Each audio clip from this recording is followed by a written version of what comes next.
o que é baseado em evidência científica, né?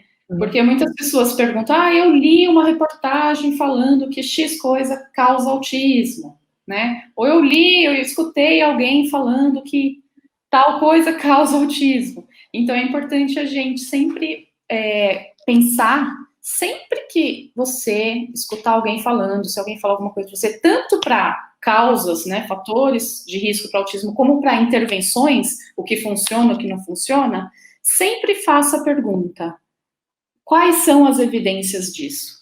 Excelente. Porque muitas coisas não têm evidências. E muitas vezes o que não tem evidência, a gente está falando de hoje, tá, gente? Hoje não tem evidência. Pode ser que daqui a alguns anos, com mais estudos, algo que não tenha evidência hoje passa a ter daqui a alguns anos. Mas a gente vai falar sobre o que funciona hoje, sobre o que a gente tem certeza hoje, né? Quando a gente pensa em intervenções também. Então, tem uma pirâmide, né? Tem um topo lá.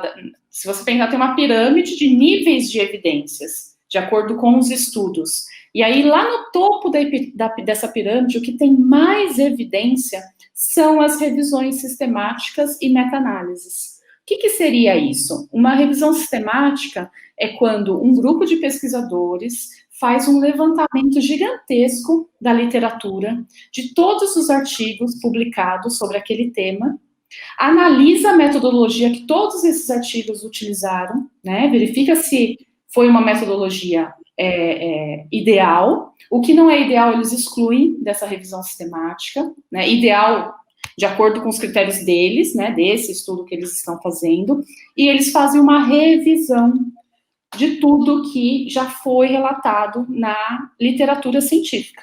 E aí chega a uma conclusão, se tem evidência ou não. Meta-análise é quando as pessoas reanalisam esses dados, né? Unem todos esses dados da literatura e fazem uma nova análise, tá? Então, meta-análise e revisão sistemática está lá no topo da pirâmide de evidências científicas. Depois disso, vem o quê? Os estudos clínicos, né? Então, com uma cohorte, estudos de cohorte, com um grupo grande de indivíduos que tem um nível excelente de evidência. Depois vem estudos de caso. O que é estudo de caso? É algo que eu encontrei em um único paciente. O nome diz, é um estudo de caso. Então, a evidência já começa a diminuir, porque eu encontrei aquilo em um determinado paciente, né? A gente precisa ter aí um número grande de pessoas com aquele resultado para a gente dizer que tem um nível de evidência que é nível 1, que são lá as meta-análises e as revisões sistemáticas, né? E assim vão indo os níveis de evidências. Então, por exemplo, uma opinião de um expert não tem nível nenhum de evidência, ela está lá embaixo na pirâmide. Então, em ciência não existe achismo. Olha, na minha opinião é isso, eu acho isso. Não, tem que ter comprovação científica. Então, tudo que a gente vai falar, tudo que a gente sempre fala aqui no nosso canal, sempre é baseado em evidências no que tem evidências hoje. Tá? Pode ser que daqui a alguns anos, algo que eu estou falando aqui, olha, isso não tem evidência, pode ser que daqui a alguns anos vá ter evidências, porque novos estudos vão surgir, novos resultados, mas a gente fala do que sabemos hoje, tá bom? Muitas pessoas, às vezes, falam, eu li em um artigo, mas aí você tem que pensar, é um único artigo que está falando isso? Quem publicou esse artigo?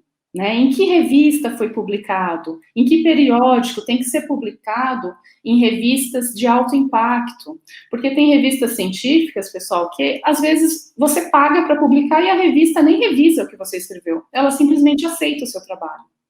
Então, a gente tem que tomar cuidado até com isso, porque às vezes até um artigo científico não é relevante. Tá? Então, para ter evidência, precisam ter vários grupos encontrando aqueles resultados, demonstrando aqueles resultados em periódicos de alto impacto de evidência.